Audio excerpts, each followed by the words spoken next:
Kipindi kifuatacho kimegharamiwa na marafiki na wabia wa Joyce Meyer Ministries.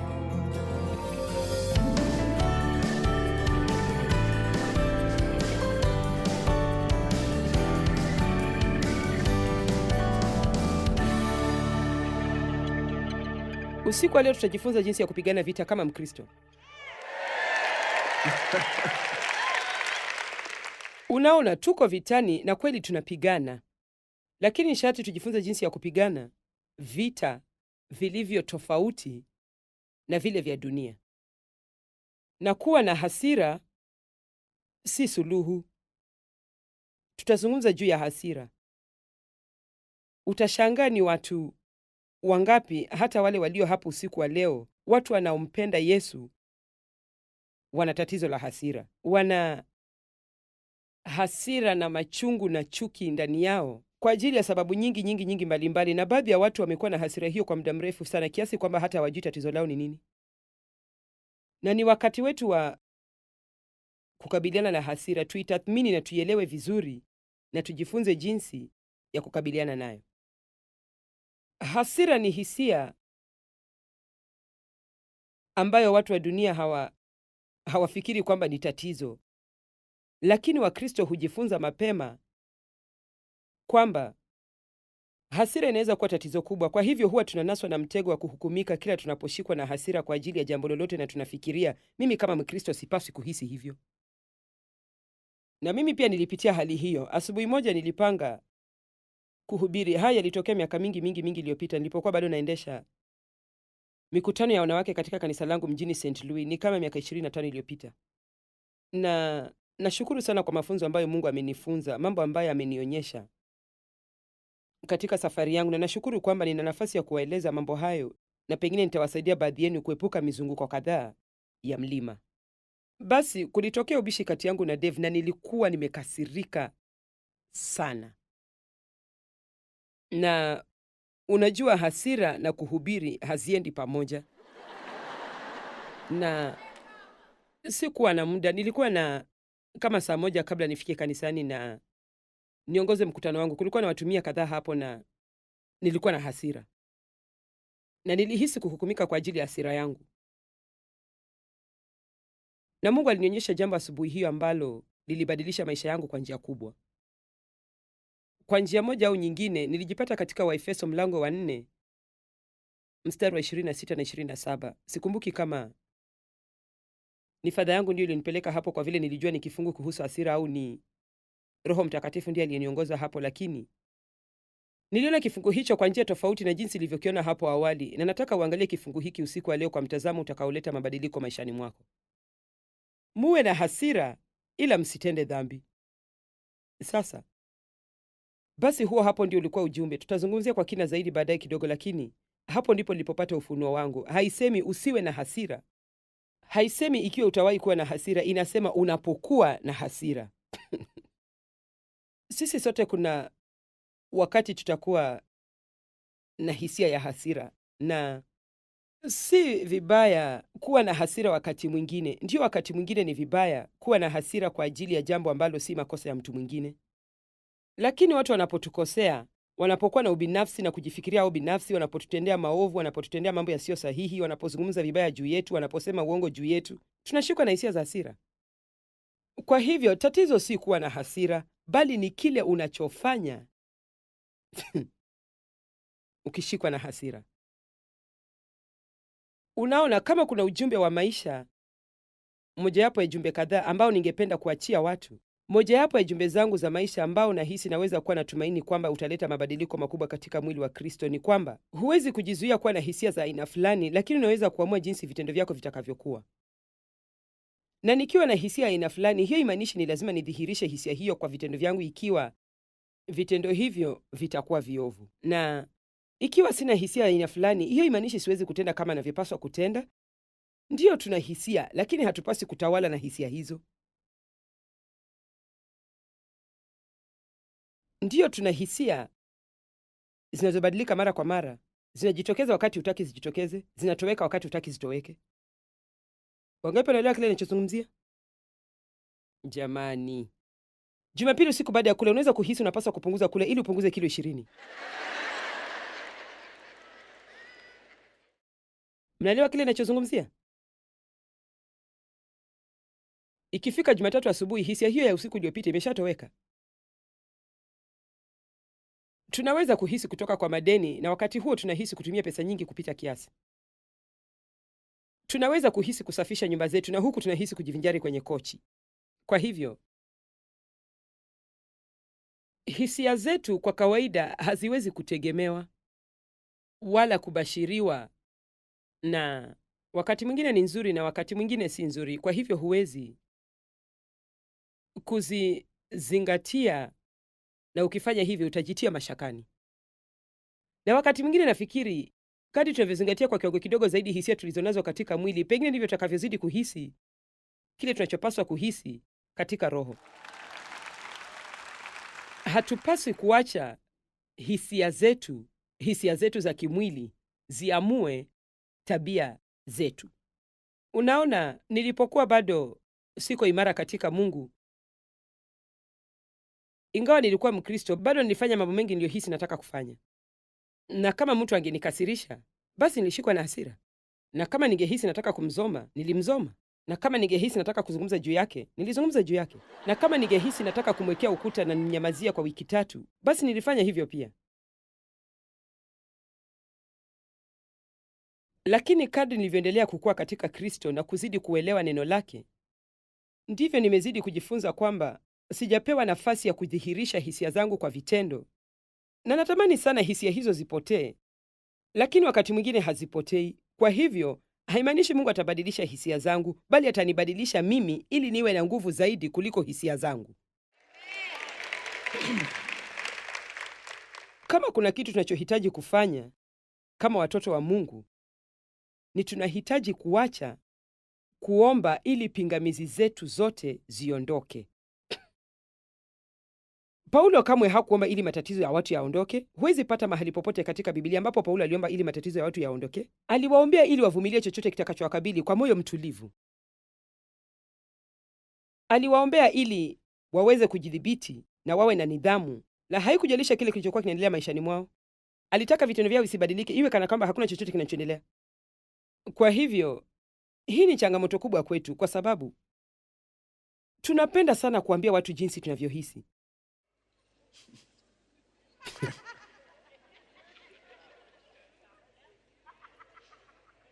Nahisi, sihisi, nahisi, sihisi, nahisi. Je, niwaambie jinsi ninavyohisi? Ndiyo, ni kweli tunapaswa kuelewa hisia zetu, na nafikiri tunapaswa kukubali kwamba zipo, lakini pia tunapaswa kukataa kuzipa nafasi ya kututawala.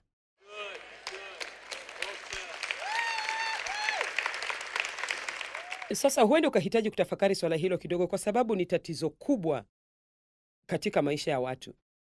Na unajua, ukiweza kuwa na umahiri mkubwa katika kukataa kutawaliwa na hisia hizo, basi nguvu za hisia hizo itaendelea kupungua zaidi na zaidi, kwa sababu kitu chochote hupata nguvu kadri unavyozidi kukipa uwezo. Basi njia pekee ya kuua kitu ni kuacha kukipa uwezo, usikipatie nafasi, na hatimaye kitaanza kupoteza nguvu yake juu ya maisha yako, na mwishowe kitu kilichokuwa kigumu sana kinakuwa si kigumu tena kama hapo mwanzoni. Sisi sote tuna hisia, na wakati mwingine hatuwezi kujizuia kuwa nazo, lakini ni sharti tuchague kukataa kutenda kulingana na hisia zetu, ikiwa tunaelewa kwamba ni kinyume na neno la Mungu. Na niamini nikisema una uhuru wa kuamua na unaweza kufanya uamuzi. Nimesema una uhuru wa kuamua na unaweza kufanya uamuzi. Una uhuru wa kuamua na unaweza kufanya uamuzi. Kujidhibiti ni tunda la kiroho ambalo tumepewa ili tuweze kumdhibiti nani? Mnaona jinsi mlivyo werevu? Hasa sehemu hii hapa ni ya watu werevu. Je, tufanye hivyo tena? Kujidhibiti ni tunda la kiroho ambalo tumepewa ili tuweze kumdhibiti nani? Sawa, nyinyi wote mmepita mtihani. Kwa hivyo tunapaswa kuachana na mtazamo wa siwezi kujizuia. Ni ngumu sana. Sasa nakubali kwamba ukiacha hisia zako, hasa hasira, ukiacha iwe kali kupindukia, basi huenda ukajipata mahali ambapo huwezi kujidhibiti. Ndiyo maana tunapaswa kutambua mambo punde yanapoanza kutokea hapo mwanzoni, jinsi ya kuteka kila fikira kabla haijakuwa ngome akilini mwetu, jinsi ya kumpinga shetani punde anapoanza kutukabili. Hapo mwanzoni, wakati shetani anaanza kukujaribu, hapo ndipo unapaswa kuepukana na dhambi. Mmenisikia? Usichezecheze na dhambi kwa wiki 3 huku ukifikiri kwamba si wewe ndiye utakainaswa na dhambi hiyo. Usiwe kama yule msichana mdogo aliyekuwa akitembea akiteremka mlima na akamwona nyoka njiani na kulikuwa na baridi sana, na nyoka huyo akambembeleza mbebe, naomba unibebe uniweke ndani ya koti lako, nahisi baridi sana. Msichana huyo alisema, hapana, sitafanya hivyo. Nyoka akasema, oh, tafadhali nibebe, nahisi baridi sana, tafadhali niweke ndani ya koti lako. Basi alimchukua na akamweka ndani ya koti lake, na baadaye kidogo nyoka alimuuma, na msichana huyo akasema, mbona umeniuma? Nyoka akasema, ulijua mimi ni mnyama wa aina gani uliponibeba?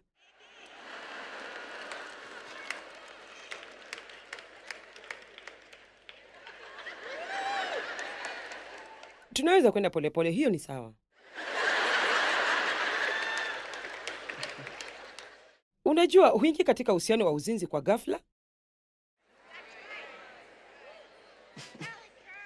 Unaanza kwa kutongoza, kwa kufikiri kwamba yule uliyemuoa si hayuko hivi, hayuko vile, hayuko hivi, hayuko vile.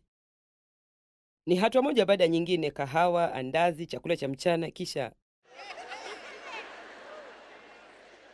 unafikia mahali unaambia mtu huyo shida zako zote kuhusu jinsi ambavyo ndoa yako ni mbaya na ya kufadhaisha.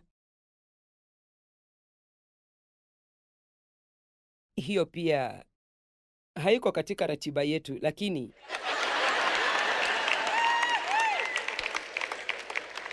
unaona, kama unajua, mmewahi kusikia watu wakisema samaki mkunje akiwa bado mbichi. Basi hiyo ni kweli. Ni vizuri kuanza mapema, ni bora kuchukua hatua mapema zaidi. Na unapohisi unaanza kushikwa na hasira, sema hivi hapo mwanzoni, hapana, sitaishi hivi. Unaona, ukikosa kudhibiti hasira yako, itakuwa sumu rohoni mwako. Na wazo hili lilinijia leo, na natumai hamtaona nimevuka mipaka, lakini nafikiri tunapokubali kuwa na machungu na chuki na tuna hasira ndani ya nafsi zetu, nafikiri hiyo ni kama kujiua kiroho. Hiyo haimaanishi unapoteza wokovu wako, lakini inaua kila kitu ambacho Mungu anataka kufanya maishani mwako. Hasira usuluhisha nini? Basi nilijifunza funzo muhimu asubuhi hiyo wakati Mungu alinipeleka katika Waefeso 4:26-27, muwe na hasira ila msitende dhambi. Basi niligundua kwamba Mungu alikuwa anasema kuna njia ya kuwa na hasira bila kutenda dhambi, na hiyo ni kufanya uamuzi kuhusu kile utakachofanya na hasira yako kabla haijakutawala. Kisha anaendelea kusema, wangapi kati yenu ushikwa na hasira? Nilitaka tu kuona kama nina kundi linalofaa hapa. Siko na uhakika kama pengine napaswa kubadilisha ujumbe wangu au la.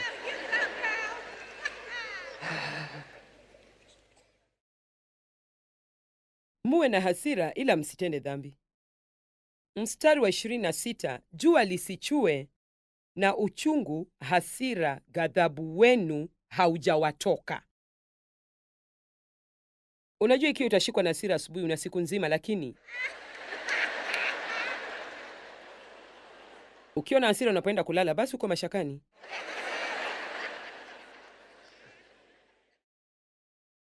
Wacha niweke mzaha kando. Ni dhahiri kwamba hapa anasema kwamba unaposhikwa na hasira, utashikwa na hasira unapoona ukosefu wa haki. Hiyo si dhambi, lakini Mungu anasema, nina njia bora zaidi ya jinsi unavyopaswa kupigana vita vyako. Nitakufunza jinsi ya kupigana kama Mkristo. Badala ya kufanya kile ambacho ungefanya kabla ya kuokoka na kuacha tu hasira hiyo ikutawale na uanze kuropoka matamshi yenye sumu ya kila aina, unaweza kusema, Mungu nisaidie. Nisaidie. Najua hatua hii haitanifaidi chochote. Najua jambo hili si sahihi. Lakini sitafuata hisia zangu. Nitajidhibiti na nitaamini utashughulikia hali hii. Tunaweza kuchagua. Namshukuru Mungu kwamba hatupaswi kushughulikia mambo sisi wenyewe.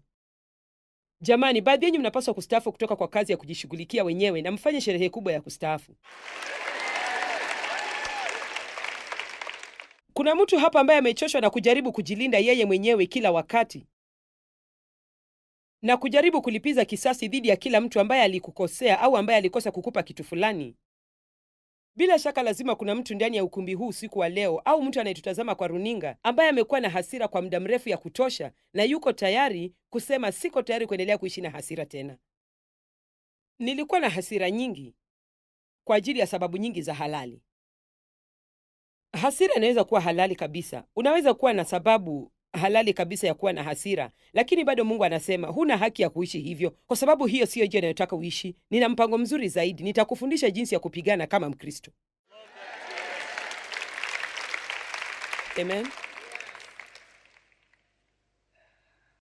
Muwe na hasira ila msitende dhambi. Jua lisichwe na uchungu, hasira, ghadhabu wenu bado haujawatoka, wala msimpe Ibilisi nafasi. Tunaposalia na hasira, hiyo ni kumwalika Shetani alete maangamizi maishani mwetu.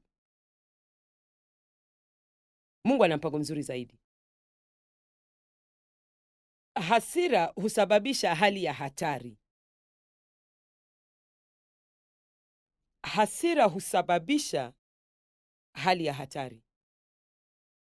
Na wacha niwaambie, leo tunaishi katika dunia yenye hasira. Huwa nashangazwa sana na uhalifu uliopo na jinsi uhalifu unavyoendelea kuongezeka duniani. Hata mambo tuliyosikia katika habari ndani ya wiki moja iliyopita, visa vya kudungwa visu, watu kupigwa risasi, na vijana wanaofanya vituko ufuoni mwa bahari na ikabidi wakamatwe, na vijana wanaofanya vitendo vya uharibifu vya kila aina baada ya kushinda michezo. Na tunajiuliza ni nini kinaendelea? Na naamini mojawapo ya vitu ambavyo Mungu amenionyesha ni, bila shaka tunajua kwamba kumekuwa na upungufu mkubwa katika kuzingatia maadili katika jamii, na kila mahali.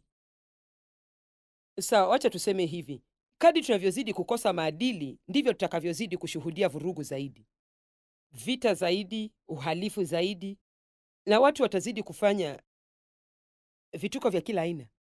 Kwa hivyo upuzi huu wote unaoendelea duniani leo kuhusiana na swala la kumwondoa Mungu kila mahali, si kukosa kumcha Mungu peke yake, bali pia ni hatua hatari sana. Hatari sana.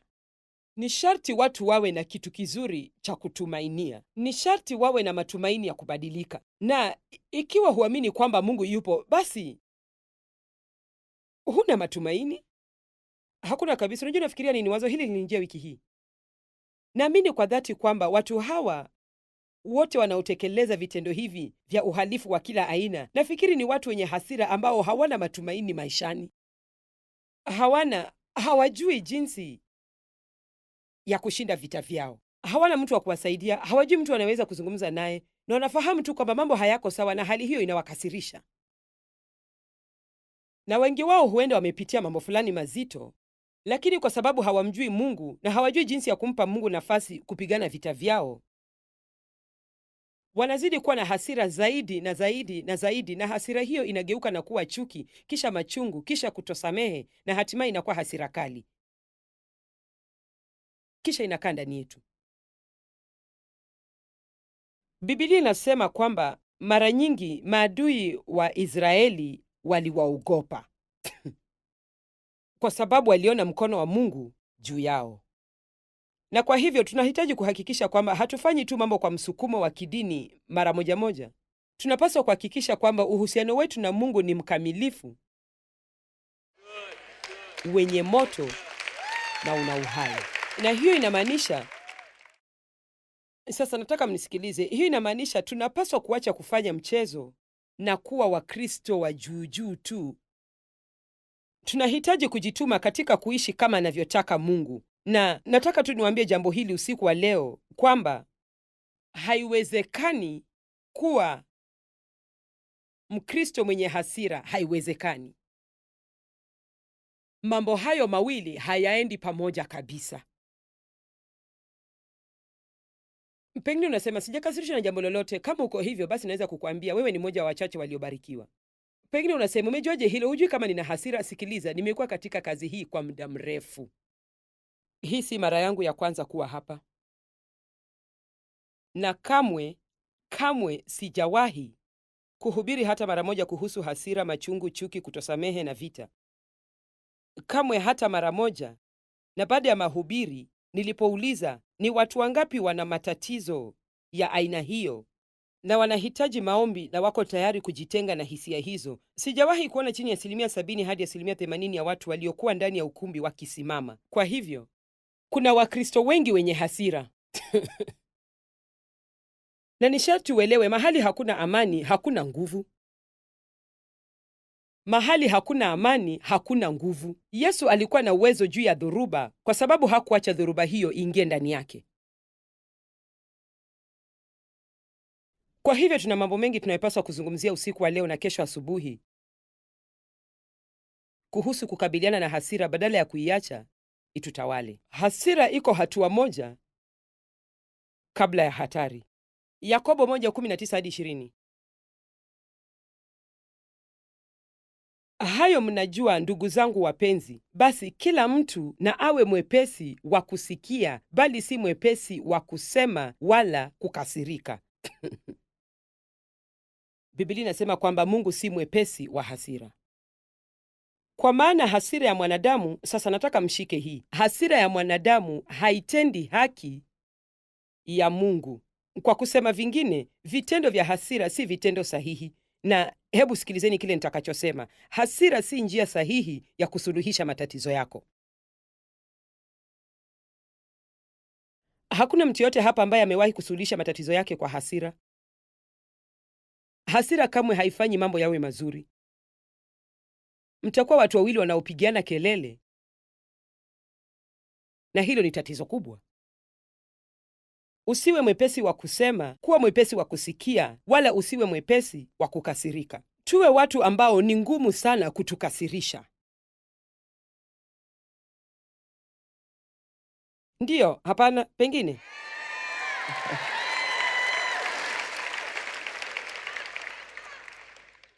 Na najua inawezekana kwa sababu mimi nilikuwa mwepesi wa hasira. Nilikuwa mwenye hasira kila wakati. Wakati mwingine nilidhihirisha kwa matamshi yangu na wakati mwingine ilikuwa inatokota tu ndani yangu. Tunaposhikwa na hasira, ikiwa tujashughulikia hasira yetu, tutalipuka kwa nje au kwa ndani. Tutaangamia kwa ndani au tutalipukia watu wengine. Na mara nyingi tutalipukia watu wengine ambao hawahusiki kwa njia yoyote na chanzo cha hasira yetu. Unajua, ikiwa hatuelewi mambo haya na tushughulikie hasira yetu, mtu anaweza kukasirishwa kazini kwa sababu hakupata nyongeza ya mshahara aliona anastahili, kisha ende nyumbani na achilia hasira yake kwa watoto wake na mke wake. Na hali kama hiyo hutokea kila wakati, na mara nyingi ni kwa sababu hatudhibiti hasira yetu. Hatukubali na kusema jambo hili limenikasirisha, na nina hasira kwa sababu si jambo sahihi, si haki, nilistahili kupata nyongeza hiyo, lakini Mungu, wakati huu nitakuachia hali hiyo.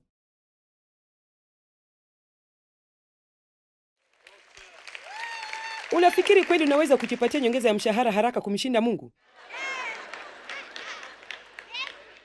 Oh, sikiliza, hatujui kile ambacho Mungu anaweza kututekelezea kama tungempa nafasi ya kufanya hivyo. Nimesema hatujui kile ambacho Mungu anaweza kututekelezea kama tungempa nafasi ya kufanya hivyo. Lakini tunaogopa sana kwamba hatutapata kile tunachotaka. Sikiliza, ikiwa Mungu hawezi kunipa kile ninachotaka, basi sipasi kutaka kitu hicho. Nimesema ikiwa Mungu hawezi kukupa kile unachotaka, basi hupaswi kutaka kitu hicho. Eti kwa sababu nakitaka haimaanishi ni sawa mimi kukipata. Kwa hivyo kadri uhusiano wako na Mungu unavyozidi kuwa wa ndani, ndivyo utakavyozidi kuamini kwamba atakutekelezea kile kilicho sahihi kwako, na utajifunza kwamba hakuna mtu yeyote duniani, hata awe shetani, anayeweza kukupokonya chochote ambacho Mungu anataka uwe nacho. Sasa hiyo ndio njia ya kupigana kama Mkristo. Sasa hebu tuangazie vifungu vitatu katika Mithali. Mithali 15:18. Mtu wa hasira huchochea ugomvi, bali asiye mwepesi wa hasira hutuliza mashindano. Mithali 16:32. Asiye mwepesi wa hasira ni mwema kuliko shujaa, na mtu aitawalaye roho yake kuliko mtu atekaye mji. Unajua maana ya kutawala roho yako? Ni jambo hili lote ninalozungumzia la kujidhibiti mwenyewe bila kutenda kulingana na kila hisia inayokujia.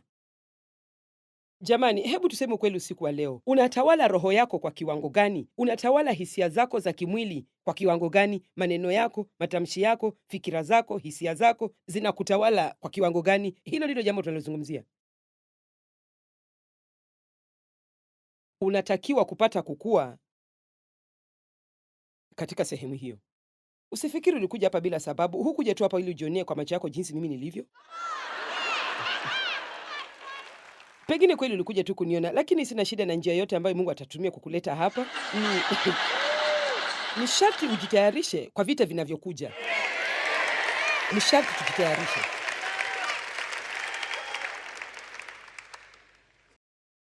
Biblia inasema kwamba siku ambayo Bwana atarudi, watu watakuwa wanaendelea tu na mambo yao ni kana kwamba kila kitu kiko kawaida tu. Kisha ghafla, kama mwizi anayekuja usiku, Kristo atarudi na kutakuwa na kilio na kusaga meno. Hatupaswi kuahirisha mambo kila wakati. Sitakuwa bila dosari Yesu atakaporudi, lakini nawaambia, nataka niwe nimefika mbali zaidi kuliko mahali nilipo wakati huu. Sidhani kama inamjalisha Mungu kama tutakuwa hatuna dosari au la. Tayari alijua udhaifu wetu alipotuokoa. Lakini nitawaambia kitu kimoja, Mungu anataka kutuona tukipiga hatua mbele kwa dhati, na anataka kutuona tumechukulia kwa uzito swala la kukua katika yeye na kutenda kulingana na njia zake. Yesu ametupatia maisha mapya na anasema ni sharti tuvue utu wa zamani na tujivike utu mpya.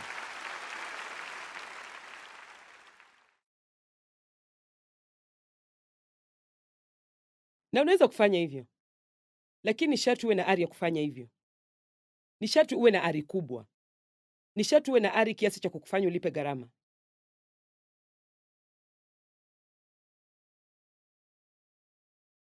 Mithali 22:24-25 inasema, usifanye urafiki na mtu mwenye hasira nyingi, usije ukajifunza njia zake. Kwa hivyo hili ni swala nzito. Kuna watu wengi wenye hasira duniani leo. Sasa kuna watu ambao wamekuwa na hasira kwa muda mrefu kiasi kwamba hawajui wana hasira. Wamekuwa na machungu, wenye mtazamo hasi na wenye ukashifu. Watu wengi wenye hasira wamefadhaika. Si wote, lakini baadhi yao wana mambo ambayo hawajasuluhisha maishani mwao. Unajua nilikuwa na hasira kwa muda mrefu kiasi gani kwa ajili ya kudhulumiwa kingono na babangu? Na hata sikujua kwamba nilikuwa na hasira kwa ajili ya jambo hilo. Lakini kila unapopokonywa kitu ambacho una haki ya kuwa nacho, pengine hukulelewa na baba yako, hukulelewa na mama yako, au kama mmoja wa wazazi wako alikuwa mlevi, au kama kulikuwa na tatizo fulani na ukapokonywa kitu fulani, kuna sehemu ya utu wako ambao utasema hiyo si haki. Na nilifikiri kidunia kwa muda mrefu. Nilikuwa na hasira mkali na mwenye roho ngumu, na sikukubali kutawaliwa na mtu yeyote wala kuambiwa cha kufanya. Na nilikuwa najaribu kuwa Mkristo kwa njia hiyo. Nilimpenda Mungu, lakini sikuwa nimemchukulia kwa uzito wa kutosha ili niseme nataka kuishi kama unavyotaka niishi. Na nafikiri kama kuna faida ninayotumainia kuleta katika mwili wa Kristo, ni kusaidia Wakristo katika kukua na kukomaa. Ni wakati wa kutupilia mbali daipa zetu, nepi zetu na chupa zetu za maziwa.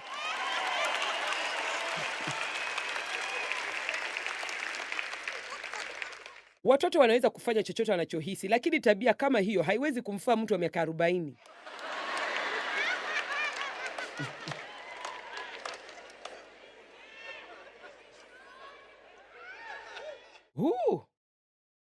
Ni vizuri tulikuwa na muda mzuri na Mungu kabla sijaanza mafunzo haya. Katika Waebrania 12 Biblia inasema kwamba tunapaswa kuwajali wenzetu ili mizizi ya machungu na chuki isije ikachipuka miongoni mwetu. Kwa hivyo tusaidiane. Mtu anapokwambia hadithi yake ya kusikitisha na jinsi alivyo na hasira, mhimizie aachilie mambo hayo na yakabidhi kwa Mungu. Mweleze kwamba mtazamo wake hautamfaidi chochote na umtie moyo.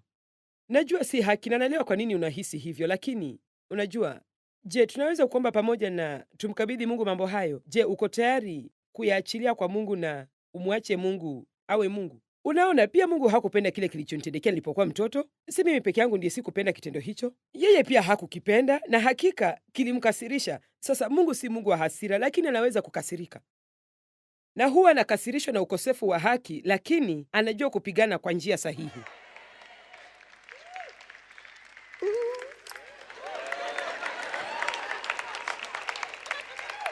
Nishatujifunza jinsi ya kupigana kama Mkristo.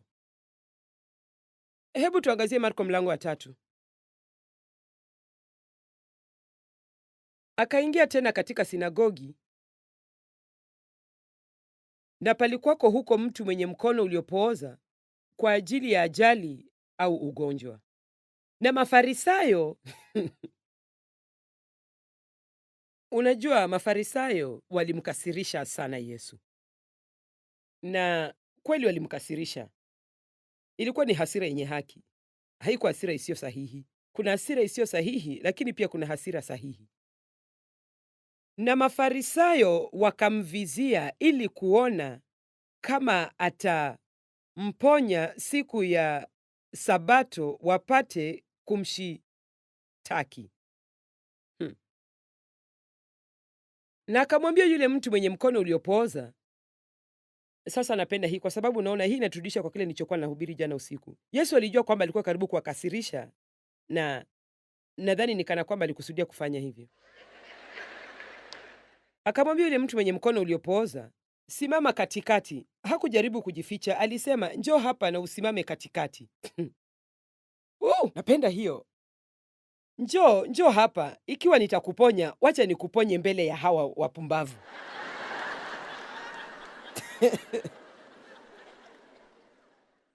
Ikiwa Yesu hakutaka kuleta fujo, angempeleka mtu huyo kando ili asiwaghadhabishe Mafarisayo, lakini hakukubali kuacha wamtawale. Mstari wa 4, akawauliza, ni halali siku ya Sabato kutenda mema au kutenda mabaya, kuponya roho au kuiua? Wakanyamaza. Akawakazia macho pande zote kwa hasira, kila mtu aseme Yesu alikasirika. Akiona huzuni kwa ajili ya ugumu wa mioyo yao. Na natumai mnaweza kuruka pamoja na mimi hapa. Basi Yesu alifanya nini baadaye? Akamwambia yule mtu, nyosha mkono wako, naye akaunyosha, mkono wake ukawa mzima tena. Basi sasa jamani, kama tungeweza kuelewa hii usiku wa leo, tunaweza kujifunza kupigana kama vile Mungu angepigana. Tunaweza kujifunza kupigana kama Mkristo. Watu hawa walimkasirisha, na badala ya kuachana na jukumu alilopewa na Mungu, naanze kubishana na Mafarisayo na kujaribu kuwashawishi kuona makosa yao. Suluhu ya Yesu kwa hasira aliyokuwa nayo ilikuwa ni kumponya mtu mgonjwa. Mmenisikia? Mafunzo haya yatawajia kimya kimya, lakini mtaelewa. Njia ya pekee ya kupigana kama Mkristo, njia ya pekee ya kupigana kama Mungu ni kushinda uovu kwa wema. Kutoka mwanzo wa dunia tumekuwa katika vita. Dunia imekuwa katika vita kati ya wema na uovu. Vita hivyo vimekuwepo, vilianza katika bustani ya Edeni na vinaendelea. Hivi sasa vimekuwa vikali zaidi, hasa katika dunia magharibi. Sasa sehemu zingine za dunia pia zimekuwa katika hali mbaya kwa muda mrefu sana, hata hatuwezi kufikiria. Na tunahitaji kurudi kuzingatia maadili. Lakini kwa upande mwingine, sisi ambao tunamwakilisha Mungu, ambao anatuita nuru ya dunia, tunahitaji kutia juhudi za dhati zaidi kuliko hapo awali katika kumwakilisha Yesu, kuwa na tabia kama za Kristo, na tunahitaji kujifunza jinsi ya kupigana kama Mungu anavyopigana, na hivyo ni kutolipiza uovu kwa uovu. Usilipize hasira kwa hasira. Lakini mtu anapokukosea, nenda na umsaidie mtu mwingine. Sasa hiyo ni siri ya kiroho na watu wengi kamwe hawaielewi, lakini natumai mtaweza kuielewa, na natumai watu wote wanaotutazama kwa runinga wataielewa. Ukiweza kujifunza kupigana kwa njia hiyo, utashinda vita vyote. Na najua kwamba baadhi yenu, najua ninapowafunza mambo haya, naweza kuona taswira za sura za baadhi yenu, ni kana kwamba mmechukizwa na ujumbe wangu wote, kwa sababu mnafikiria hata usijaribu kuniambia eti napaswa kwenda nyumbani na niwe mzuri kwa huyo mtu duni.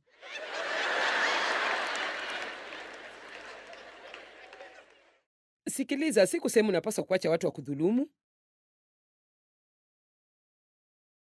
Nafikiri kuna wakati ambapo tunapaswa kujidhihirisha kile ninachopenda kuita hasira iliyodhibitiwa. Na hiyo inamaanisha mtu anapokutendea kitendo kisicho sahihi, unafahamu kwamba kwa faida ya mtu huyo unapaswa kumkabili. Omba na umwambie Mungu akuonyeshe wakati unaofaa kuzungumza na mtu huyo. Kisha nenda kwake, si kwa kumzoma kwa hasira na kwa kelele nyingi. Mwambie kwa utulivu, unayonitendea si sahihi, unanikosea heshima, si sawa, na sitakubali kuishi hivi.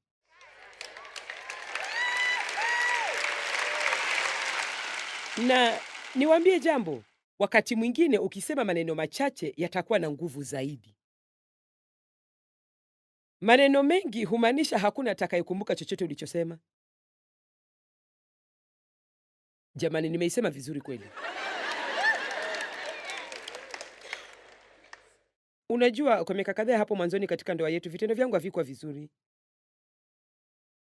Nilikuwa na hasira. Unajua, mtu akiwa na hasira ndani yake hatakuwa na tabia nzuri. Na Dave alikuwa mtu mwenye subira sana, tena mvumilivu sana, mcha Mungu sana, na alikuwa amekusudia kusalia katika ndoa yetu mpaka mwisho. Lakini kamwe sitasahau, siku moja tulikuwa ndani ya chumba cha kulala cha nyumba yetu ya kwanza, na tulikuwa na kabati yenye vioo, kabati yenye milango miwili na ilikuwa na vioo ndani yake, na alikuwa amesimama mbele ya kabati hiyo, nami nilikuwa nimesimama hapa nyuma, na aligeuka na akaniangalia na akasema, unajua nini? Kama ningetegemea vitendo unavyonitendea viwe njia ya kuniambia mimi ni mwanaume wa aina gani, ningekuwa katika hali mbaya sana. Kisha akasema, mambo haya yakiendelea, nataka nikwambie sasa hivi, sijui nitafanya nini mwishowe. Hakusema kitu kingine chochote. Hakuwa na hasira, hakupiga kelele. Lakini wakati ulikuwa umefika, ulikuwa ni wakati wa Mungu wa kumfanya Dave akabiliane na mimi. Kuna yeyote amesikia kile nilichosema? Unajua hutapata faida yote ikiwa utampigia mtu kelele huku ukisema, hutanitendea vitendo kama hivyo. Na wacha nikwambie.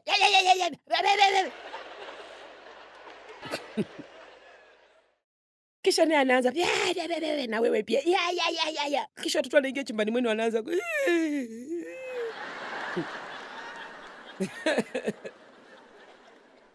Kisha baada ya kama nusu saa ya hali hiyo, hata mjui mlikuwa mnagombania nini. Kile unachojua ni kwamba umekasirika.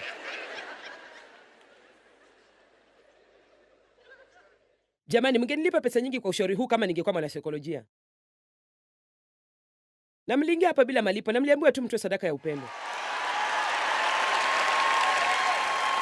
Na waepusha na matatizo mengi. Kuna mtu anayenielewa? Naelewa kile ninachozungumzia. Nashukuru kwamba Mungu alinifunulia siri hiyo katika neno lake, na naweza kuwaonyesha katika vifungu 10 kwamba jambo sahihi la kufanya unapokosewa, unapodhulumiwa ni kuomba, bariki, tenda mema ili ushinde uovu.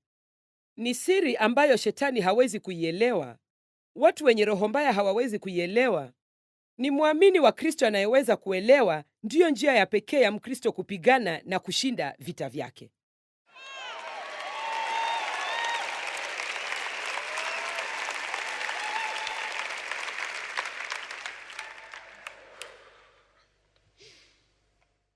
Sasa najua jambo hilo linakera mili yenu. Naelewa. Kwa sababu tuna hasira sana. Nimekasirika sana. Naonekana nimekasirika, najaribu sana. Nimekasirika sana. Na ukifikiri utanitendea mambo hayo.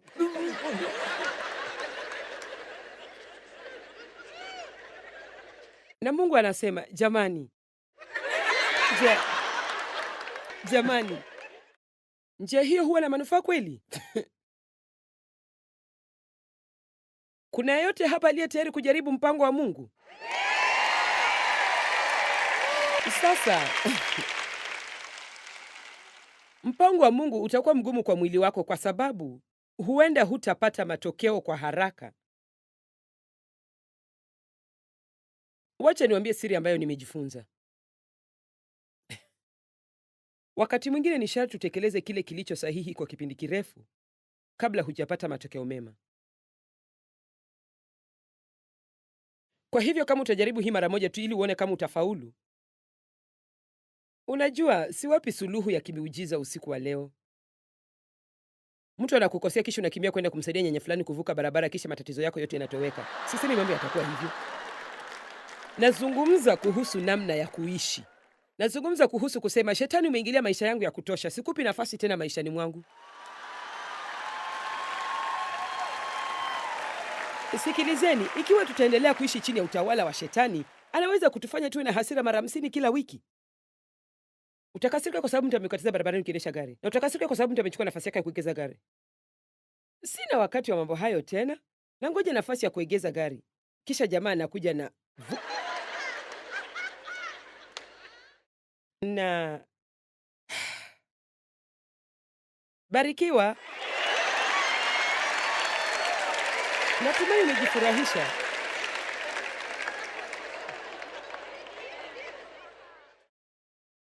Si sawa kwamba alifanya hivyo na sitamnyamazia jambo hilo, nitamsoma. Sawa. Tuonane nitakaporudi baada ya miaka 2 ili tuzungumzie jambo hili tena.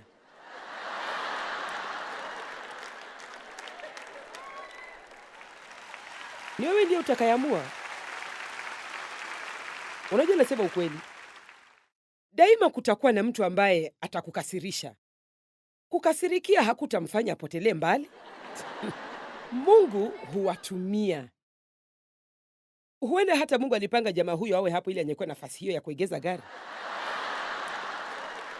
ili aondoe hali ambayo alikusudia kuondoa maishani mwako, na hatimaye uweze kuitambua na ukabiliane nayo, kwa sababu kitu kikiwa ndani yako kitajidhihirisha.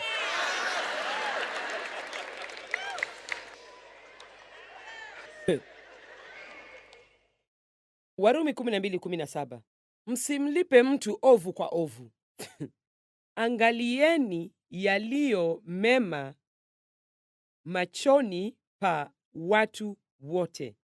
Kama yamkini kwa upande wenu, mkae katika amani na watu wote. Wapenzi, msijilipize kisasi, bali ipisheni ghadhabu ya Mungu, maana imeandikwa, kisasi ni juu yangu mimi nitalipa, anena Bwana.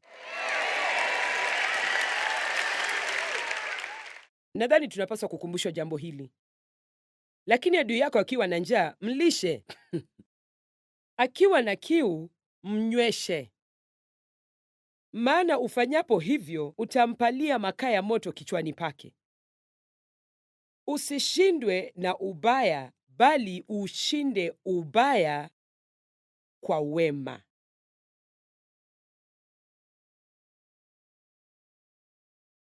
Zaburi 37:1 mpaka mstari wa 8.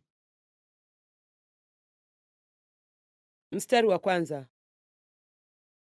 Usikasirikie kwa sababu ya watenda mabaya. Siku moja nilisoma kifungu hicho na dada mmoja aliyekuwa ananisikiliza alisema kwa sauti, huyo ni mimi, dada mwenye kukasirika.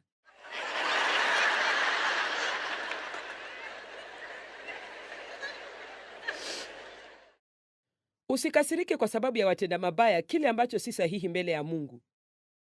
Usiwahusudu wafanyao ubatili, maana kama majani watakatika mara, kama miche mibichi watanyauka. Umtumaini, weka imani yako kwake, mtegemee Bwana ukatende mema. Umtumaini, weka imani yako kwake, mtegemee Bwana ukatende mema. Hiyo ndiyo njia ya kupigana kama Mkristo. Wakati mtenda mabaya anatenda maovu yake, usikubali kumkasirikia. Badala yake, mtegemee na uweke imani yako kwa Bwana, na unapoendelea kumwamini Mungu, tenda mema.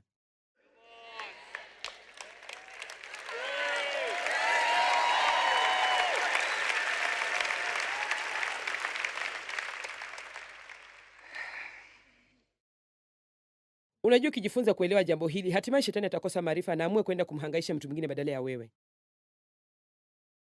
Ikiwa kila anapokushambulia utaenda kumbariki mtu mwingine, kwa nini aendelee kujisumbua?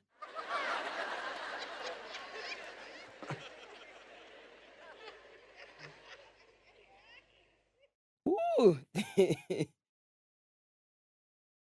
Ndio utacheka zaidi utakapoanza kutekeleza jambo hili. Umtumaini, weka imani yako kwake, mtegemee Bwana ukatende mema. Ukae katika nchi, upendezwe na uaminifu. Nawe utajifurahisha kwa Bwana, naye atakupa haja za moyo wako.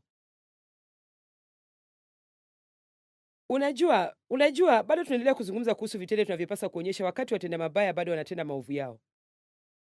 Umkabidhi Bwana njia yako, mtwike mizigo yako yote. Pia umtumaini, weka imani yako kwake, mtegemee naye atafanya. Unajua, kitu cha kwanza cha kufanya mtu anapokukosea ni kusema, Mungu, hili limeniumiza na limenikasirisha, lakini najua kwamba hasira yangu si suluhu kwa tatizo hili na haitambadilisha aliyenikosea. Kwa hivyo na kuamini na nitatekeleza wajibu wangu. Nitaendelea kuwa Mkristo, nitaendelea kuwa nuru, nitaendelea kutenda mema, kwa sababu hiyo ndio kusudi lako kwa maisha yangu. Na nitakukabidhi njia zangu, nitakufurahia na nitashuhudia ukitekeleza kile ambacho kamwe siwezi kukitekeleza hata kwa miaka 1,000,000. Mstari wa 6, ataitokeza haki yako kama nuru na hukumu yako kama adhuhuri, kama jua linalowaka. Ukae kimya mbele za Bwana, nawe umngojee kwa saburi. Usimkasirikie yeye afanikiwaye katika njia yake, wala mtu afanyaye hila. Mstari wa 8, komesha hasira.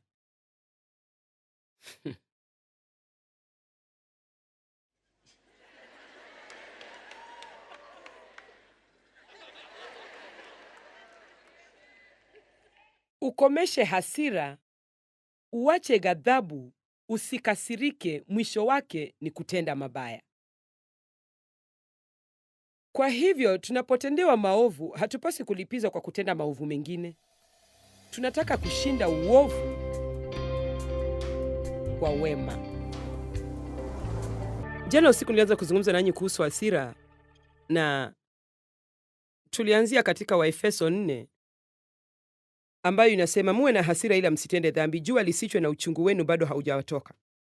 Kwa hivyo haisemi ikiwa utakuwa na hasira, inasema unapokuwa na hasira. Sote huwa tunashikwa na hasira kwa wakati tofauti maishani mwetu. Hisia ya hasira si dhambi, ni kile tunachofanya na hasira hiyo ndiyo inaweza kuwa dhambi. Hupaswi kuificha hasira yako, lakini hupaswi kuidhihirisha kwa njia mbaya.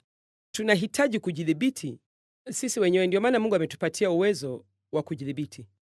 Nataka kuwahimiza mwafunze watoto wenu vizuri kuhusu hasira.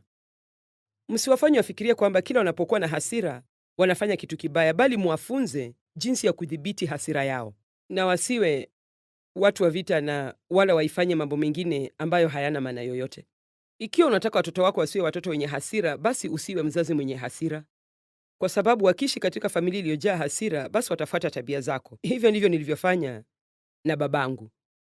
Basi jana usiku tulianza kujifunza jinsi ya kupigana kama Mkristo wakati mtu anatukosea au anatudhulumu. Suluhu sahihi ni usijaribu kulipiza kisasi kwa watu hao.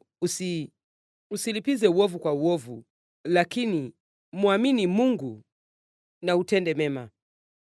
Weka imani yako kwa Mungu. Mungu, wewe ndiye mlipizaji kisasi wetu. Naamini kwamba utakabiliana kwa njia sahihi na watu ambao walinidhulumu, na nitaendelea kutenda mema.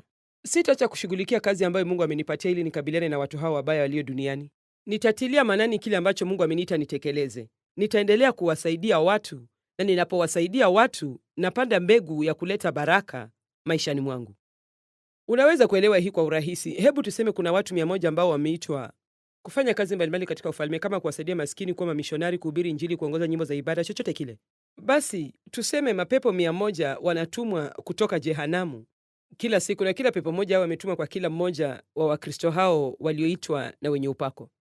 Na kazi ya mapepo hao ni kuwafanya wakasirike, kuwaudhi, kuweka watu maishani mwao ambao watawadhulumu na kuwaumiza. Basi ikiwa hawa Wakristo 100 hawaelewi kile ninachozungumzia leo au kile ambacho Mungu anafunza katika neno lake, basi watatumia muda wao wote wakipigana vita hivyo. Watakuwa na hasira kila wakati, watanung'unika kila wakati, watakuwa na machungu na chuki, na hawatatimiza kile ambacho Mungu amewaita watimize.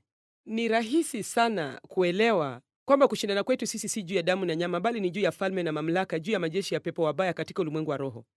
Na tuko katika vita, na kweli tunahitaji kupigana, lakini ni sharti tujifunze jinsi ya kupigana kama Mkristo. Njia ya kipekee unayoweza kushinda uovu ni wema. Huwezi kupigana na uovu kwa kutumia uovu. Huwezi kupigana na hasira kwa kutumia hasira. Njia ya kipekee, nielewe leo, njia ya kipekee ya kushinda uovu ni wema. Mungu haachi kuwa mwema kwa sababu dunia imejaa uovu. Mmenisikia? Mungu haachi kuwa mwema kwa sababu dunia ni ovu. Sasa ni sharti tupigane vita. Tuko katika vita. Mwili wa Kristo inasemekana ni jeshi la Mungu, na kuna sehemu katika Biblia ambapo tunaitwa wanajeshi katika jeshi la Mungu. Kwa hivyo katika Timotheo wa kwanza mlango wa 6 mstari wa 12, Paulo anasema kwamba alitakiwa kupigana vita vilivyo vizuri vya imani. Kwa hivyo unaposhambuliwa, njia moja ya kupigana ni kusalia katika imani na ushinde ukisema, Mungu, haijalishi kinachoendelea maishani mwangu na kuamini. Piga vita vile vizuri vya imani, shika uzima ule wa milele ulioitiwa, ukaungama maungamo mazuri ya imani mbele ya mashahidi wengi. Basi anasema usiwaambie tu watu, bali pia pigana vita hivyo vilivyo vizuri vya imani. Je, unafahamu kwamba ukiwa na tatizo na badala ya kufadhaika unafungua kinywa chako na unasema, Mungu, naamini na napigana vita kama Mkristo? Jamani, wacha tuseme hiyo tena. Ukiwa na tatizo, unapogundua kwamba mtu alikusemea uongo, mtu fulani hakukualika katika karamu, wakati mtu fulani alikukataa, wakati mtu fulani alikupuuza, mambo madogo madogo kama hayo, tuingie ndani zaidi. Wakati mtu anakudhulumu, wakati mtu anakutumia vibaya, wakati unakosa kupata nyongeza ya mshahara unayostahili kazini, wakati mtu mwingine anapandishwa cheo ambacho ulikistahili wewe, hasira si suluhu kwa matatizo kama hayo. Sawa, utahisi hasira. Kitu cha kwanza ni kwamba utahisi hasira. Hata mimi nitahisi hivyo. Lakini hiyo haimaanishi kwamba napaswa kudhihirisha hasira yangu kwa njia isiyokuwa sahihi. Eti kwa sababu nina hasira, ninachopaswa kufanya ni kusema, Shetani anajaribu kuniibia tena. Mungu, nakushukuru kwa tunda la uwezo wa kujidhibiti. Kwa neema yako na rehema yako, nitatulia.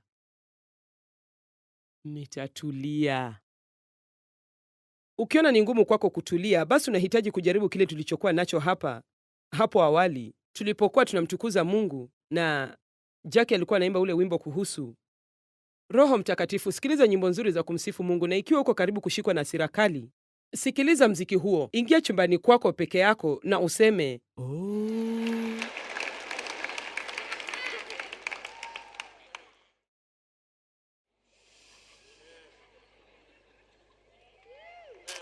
Sawa Bwana, nahisi hivi, lakini nashukuru si lazima nifanye hivyo, kwa sababu mimi ni kiumbe kipya. Kwa hivyo nitakachofanya ni kutamka maneno haya kutoka kinywani mwangu. Hivi ndivyo nitakavyokabiliana na shambulizi hili dhidi yangu. Mungu, nakuamini, nakuamini. Nitasema Bwana, Zaburi 91:1-2. Mstari wa pili, nitasema Bwana ndiye Mungu wangu nitakayemtumaini, yeye ndiye kimbilio langu. Aketie mahali pasiri pake aliye juu, atakaa katika uvuli wake Mwenyezi, atasalia imara chini ya uvuli wa Mwenyezi, ambaye nguvu yake hakuna adui anayeweza kukabiliana nayo. Ikiwa hutaki kushindwa na Shetani, basi dumu katika uwepo wa Mungu na daima useme, Mungu nakuamini, Mungu nakuamini, nakuamini. Nahitaji kuwa hapa kwa wiki moja ya ziada ili niwafunze baadhi yenu jinsi ya kunena kwa sauti.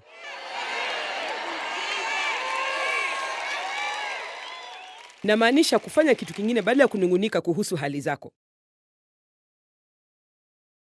Kisha nitafuatilia hilo na kusema, sasa Mungu, nimejifunza jinsi ya kupigana kama Mkristo.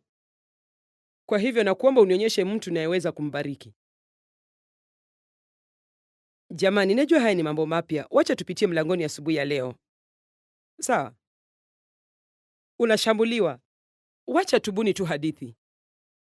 Mchungaji amekuwa mwaminifu, amekuwa na mchungaji msaidizi. Msaidizi wake anapendwa na amebarikiwa, anamlipa vizuri na anamheshimu, anapewa muda mzuri wa likizo. Basi msaidizi wake anakuwa na wazo kwamba anapaswa kuwa na huduma yake binafsi. Basi badala ya kuchukua hatua sahihi ya kwenda kwa mchungaji na kumwambia kile kilicho moyoni mwake na kumwomba amsaidie na amwonyeshe njia sahihi ya kufanya hivyo, anaanza kuleta migogoro kwa kuzungumzia makosa ya mchungaji na kumsema vibaya miongoni mwa baadhi ya washirika anaowajua katika kanisa. Sijui, unajua, mchungaji anaonekana ni kana kwamba anapoteza upako wake. Na uliona lile gari mpya alilonunua? Unajua, mimi sitoi pesa zangu kanisani ili aweze kuendesha gari kubwa la kifahari.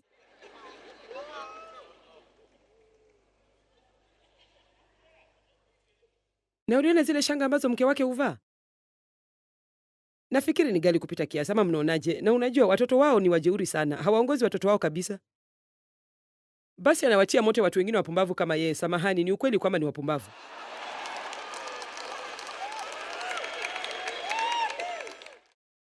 Ni vibaya ya kutosha mtu kufanya hivyo, lakini utakuwa mpumbavu kama yeye ikiwa utamsikiliza.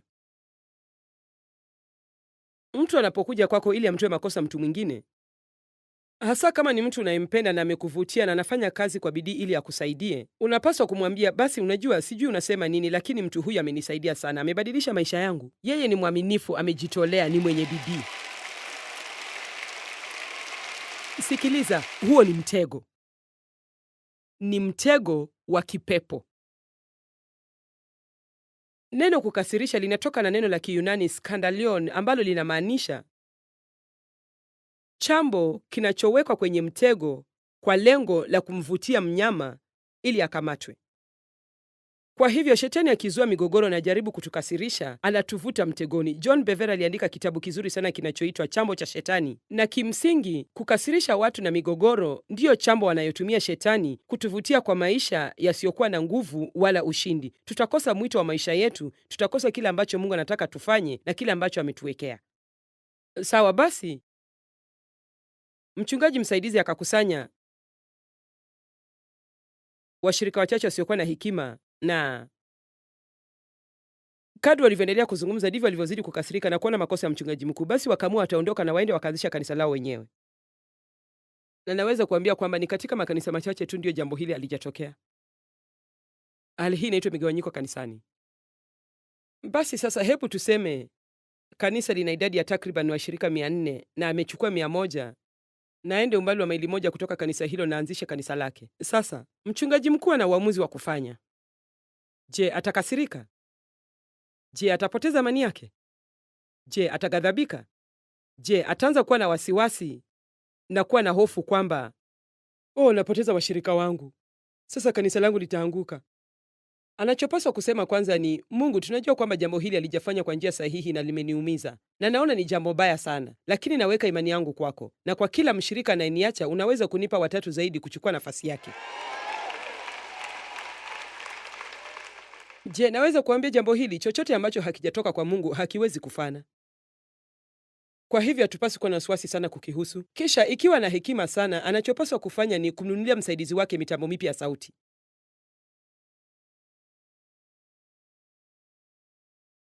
Eti nini? Mbona nifanye hivyo? Kwa sababu hivyo ndivyo Mkristo anavyopigana. Hivyo ndivyo unavyoshinda vita vyako. Hivyo ndivyo unavyoshinda vita vyako. Sasa najua haya ninayosema yanaonekana kama ni mambo ya ajabu kabisa kwenu, lakini tunafikiri Biblia inamaanisha nini naposema wabariki adui zako? Je, ni kitu tu cha kiroho tunachosema tu bila kukitekeleza kwa vitendo? Ndiyo, bariki adui zako. Kuna mambo mengi sana katika Biblia ambayo hatuyatekelezi kwa vitendo.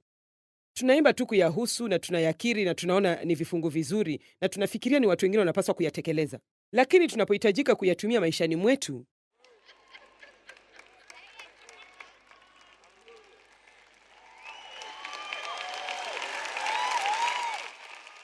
mbona nitake kuwabariki adui zangu? Hakuna mtu amesema unapaswa kutaka kufanya hivyo. Ni nini kinakufanya ufikirie ni sharti utake kufanya hivyo? Yesu hakutaka kwenda msalabani. Alionyesha hisia zake wazi: Baba yangu, ikiwezekana kikombe hiki kiniepuke, walakini si kama nitakavyo mimi, bali kama utakavyo wewe. Si lazima nihisi nataka kufanya kitu ndio nikifanye. Je, kama mtu angekuja hapa asubuhi leo na aseme, poleni, Joyce hakuhisi anataka kuja hapa leo, kwa hivyo alitaka kuondoka mapema. Si lazima uhisi unataka kumwonyesha mtu urafiki ndio umwonyeshe urafiki. Si lazima uhisi unataka kumtabasamia ndio umtabasamie. Na yule mchungaji si lazima ahisi anataka kumnunulia mwenzake mitambo ya sauti. Anapaswa kufuata tu mwongozo wa Roho Mtakatifu. Kuna yeyote anayeona kile ninachosema hapa kuhusu nguvu ya kuwa baraka kwa mtu mwingine? Kwa sababu nini kitatendeka akifanya hivyo? Anapomwamini Mungu na atende mema, anajiweka katika nafasi mwafaka ya kupokea muujiza kutoka kwa Mungu. Na hivyo ndivyo tunahitaji. Timotheo wa pili mlango wa 4 mstari wa 5 mpaka 7. Bali wewe, hili ni agizo la Paulo kwa Timotheo, lakini tusilisome kana kwamba linamlenga Timotheo peke yake. Tulichukulia kana kwamba linatulenga sisi. Bali wewe uwe na kiasi katika mambo yote. Uwe na kiasi katika mambo yote. Vumilia mabaya. Vumilia mabaya. Aha. Unasema hata siwezi kuonyesha uchungu usoni? Fanya kazi ya mhubiri wa Injili. Timiliza huduma yako. Kwa hivyo hapaswi kuacha kutimiza majukumu yake na wajibu wake eti kwa sababu anapitia hali ngumu. Hebu tuseme umejisajili kuwafunza watoto Jumapili moja kila mwezi kanisani kwako, kisha siku moja unakosa kuja kanisani kwa sababu ulikuwa na Jumamosi mbaya. Ni mtihani wa sifa zako. Utafanya nini? Utakosa tu kuja bila kumwarifu mtu yeyote? Na hivyo ndivyo Wakristo wengi wanavyofanya. Wanajisajili kwa huduma kisha wanapotea. Hakuna mtu atakayenitambua siko, mimi ni mtu mmoja tu. Au pengine hata unamwarifu mtu kwamba hutakuja, lakini sababu ya kutokuja kwako ni kwamba uhisi unataka kuja. Hutaki kuja. Ulikuwa na siku mbaya. Wacha niwaambie kitu. Wakati wa pekee tunapokuwa kiroho ni tunapofanya kitu sahihi hata kama tuhisi tunataka kufanya hivyo. Umesikia hiyo? Nikihisi nataka kufanya jambo, hiyo si mtihani, lakini jamani, kama kila kitu ndani yangu inanisukuma nikuzome vikali na badala yake naomba, hiyo ni kukua. Kila kitu ndani yangu inanisukuma nikwepe jukumu langu, lakini kwa sababu nataka kuwa mwema na mwaminifu, nachukua hatua ya kumwomba nipe neema ya kutimiza jukumu langu, na nalitimiza nikiwa na tabasamu usoni mwangu bila kulalamika. Basi hivyo nakuwa. Jamani, ni rahisi kusema hivyo, lakini nikiuliza ni wangapi kati yenu wanataka kukua katika Mungu, hakuna atakayekosa kuweka mkono wake juu. Kila mtu ataweka mkono wake juu. Basi hutaweza kukua bila kitu kinachokusukuma kukua. Siwezi kupata msuli mkubwa zaidi ila napoinua uzani mzito zaidi. Amen. Tunapaswa kuacha kuogopa mambo magumu. Tunapaswa kuacha kurudi nyuma tukiwa vitani.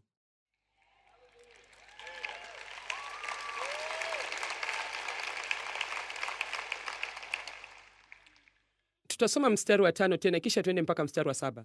Bali wewe uwe na kiasi katika mambo yote, vumilia mabaya, fanya kazi ya mhubiri wa Injili, timiliza huduma yako. Kwa maana mimi sasa namiminwa kama dhabihu ya kumiminwa, na wakati wa kufariki kwangu umefika, wakati wa roho yangu kuondoka kutoka kwa mwili. Sasa sikiliza hii. Nimevipiga vita vilivyo vizuri vinavyostahili vyenye thamani, mwendo nimeumaliza, imani nimeilinda. Wow. Wow. Wow. Unaona, nilifanya uamuzi miaka 20 iliyopita kwamba nitamaliza kazi yangu.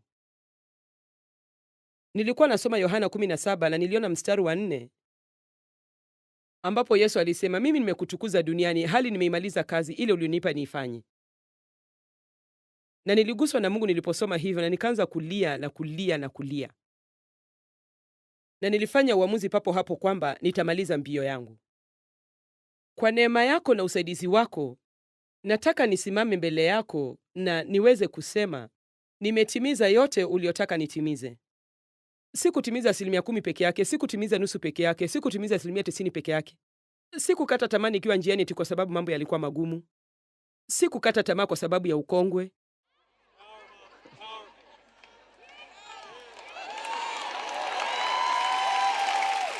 Sikukata tamaa kwa sababu niliona sithaminiwi. Sikukata tamaa kwa sababu nilikuwa nashambuliwa. Nataka kumaliza mbio yangu. Na wacha niwaambie kitu. Sidhani kama kuna kitu kinachoridhisha kama hicho. Fanya uamuzi leo kwamba utamaliza. Kwamba utajifunza jinsi ya kupigana vita vilivyo vizuri vya imani. Kwamba utajifunza jinsi ya kupigana kama vile Mungu angepigana. Pigana kama Mkristo na hatimaye utaendelea mbele na kupata ushindi wako.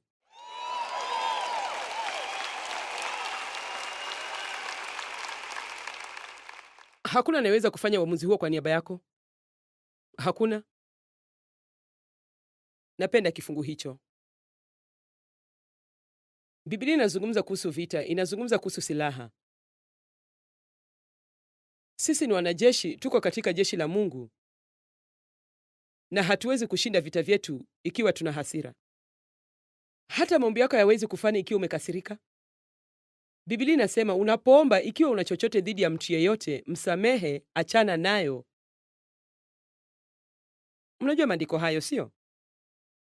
Lakini unajua kama ningefungua madhabahu hapa juu, pengine si wakati huu, lakini kama ningekuja hapa juu asubuhi ya leo na niseme, unajua ningependa kuomba na yeyote hapa mwenye hasira, machungu, chuki, unazongwa na hisia za kutosamehe moyoni mwako, njoo hapa.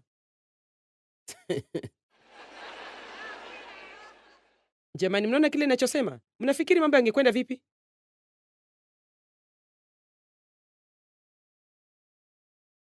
Siwezi kujizia kwa na hisia hizo. Hiyo naweza kuelewa na kubali. Lakini unaweza kujidhibiti na uchague kufanya kile kilicho sahihi, haijalishi jinsi unavyohisi.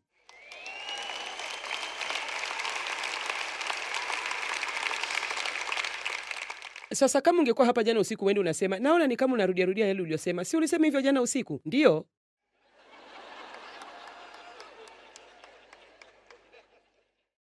Unasema, basi leo nilikuja kusikia kitu kipya, basi tutazungumzia hilo baadaye, lakini wakati huu ni sharti nihakikishe mtafanya kitu cha kwanza mlichosikia.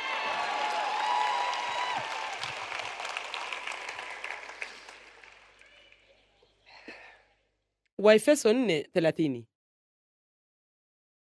Wala msimhuzunishe, msimkere yule Roho Mtakatifu wa Mungu, ambaye kwa yeye mlitiwa muhuri kama watu wa Mungu, mkiwa mmewekwa salama hata siku ya ukombozi wa mwisho kupitia Kristo, kutokana na uovu na matokeo ya dhambi. Uchungu wote sasa, haya yanaenda pamoja. Anajitayarisha kutuambia jinsi tunavyomkera Roho Mtakatifu. Uchungu wote na ghadhabu na hasira kali na kukasirika kwa haraka na kelele, migogoro, mabishano na matukano, mazungumzo maovu na yenye kukufuru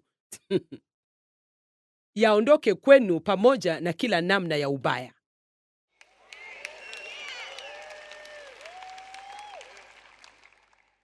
Unajua, ikiwa mambo haya yaingie ndani yako, unapaswa kuchukua kifungu hicho na uandike kila moja maneno hayo na uiangalie katika kamusi ili uelewe yanamaanisha nini, kwa sababu unajua tunaweza kupitia mambo haya juu tu. Basi tufanye nini badala ya hayo? Hii ndiyo njia ya kupigana kama Mkristo. Iweni wafadhili nyinyi kwa nyinyi, wenye huruma, wenye mioyo ya upendo, mkasameheane kwa urahisi kama na Mungu katika Kristo alivyowasamehe ninyi. Unaona, hatupaswi tu kuacha kufanya kile kilicho kibaya, tunataka kwanza kufanya kile kilicho sahihi. Na jambo ni hili, nikianza kufanya kile kilicho sahihi na shetani anishambulie tena, hatapata nafasi kwangu, kwa sababu mimi si kama chombo kilicho tupu kinachomngojea aje anifanyie jambo lile lile alilonifanyia jana nifanyie tena leo.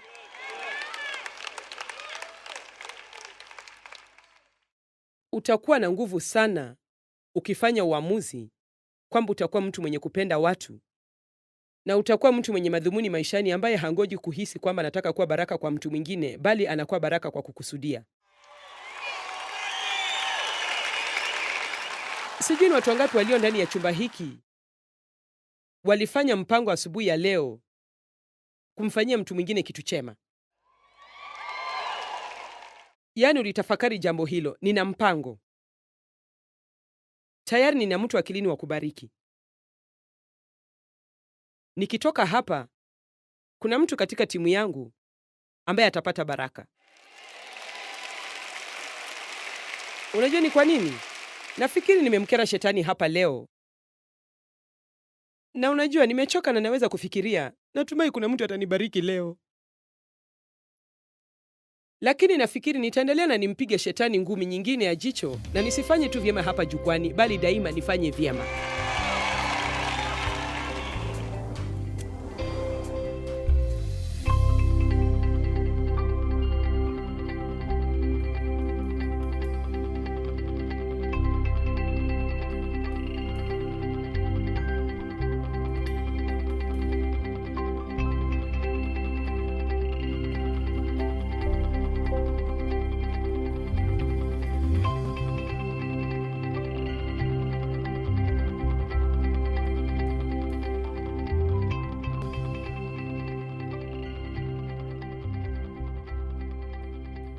Gharama za kipindi hiki zimelipwa na marafiki na wabia wa Joyce Meyer Ministries.